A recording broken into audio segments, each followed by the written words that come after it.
From Washington, this is VOA News.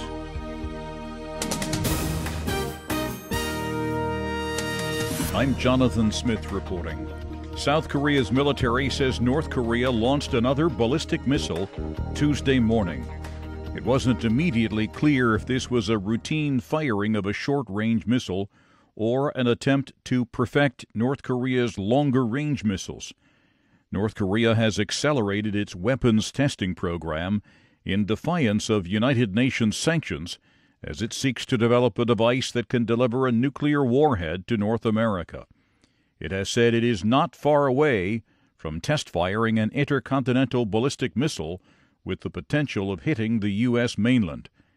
President Trump has said all options, including military force, are available to combat threats from North Korea. Once again, South Korea's military says North Korea launched another ballistic missile Tuesday morning. The Syrian army has declared a unilateral ceasefire in the south of the country until Thursday, ostensibly to support reconciliation efforts. The announcement Monday came a day before peace talks set to be held in Kazakhstan's capital, Astana.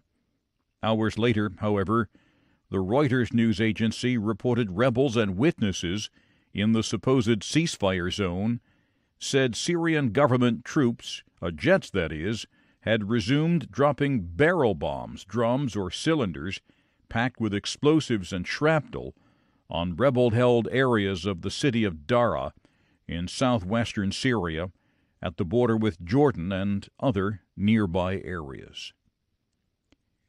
You are listening to news from the Voice of America in Washington. UN Secretary General Antonio Guterres appointed a French legal expert and former judge to head the UN investigative body that will help document and prosecute the most serious violations of international law in Syria, including possible war crimes and crimes against humanity.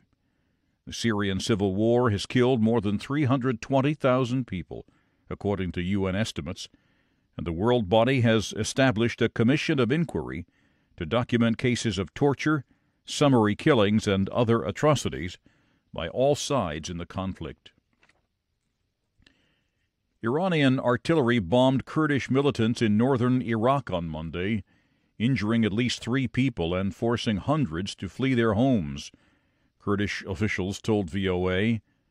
The cross-border shelling in Iraq Kurdistan's Hajj Omaran region targeted positions of Iranian Kurdish rebel groups, the Democratic Party of Iranian Kurdistan, and Komala, Kurdish officials said.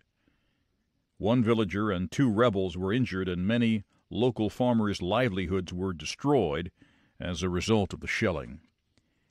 Italy says the number of migrants arriving on its shores during the first half of this year rose nearly 20% above the levels reached by the same date in 2016. A federal judge south of Chicago has denied bond for an Illinois man suspected of kidnapping Chinese scholar Yingyang Zhang. FBI agents arrested Brent Christensen last week after they placed him under surveillance. They heard him allegedly boasting to someone that he kidnapped the University of Illinois student. Investigators say Christensen visited a fetish website for people to fantasize about kidnapping and bondage. Hundreds of people on Monday stood across the courthouse and in the lobby of the courthouse demanding justice.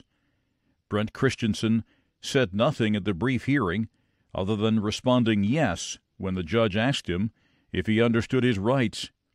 His attorney reminded reporters that his client is innocent until proven guilty and said, "There's a lot the public doesn't know." Federal authorities say they are certain Zhang is dead but have not found her body. Zhang's father is in the United States, helping to search for his daughter. You can find more on these and other developing stories around the world, around the clock, at voanews.com. I'm Jonathan Smith in Washington. That's the latest world news from VOA.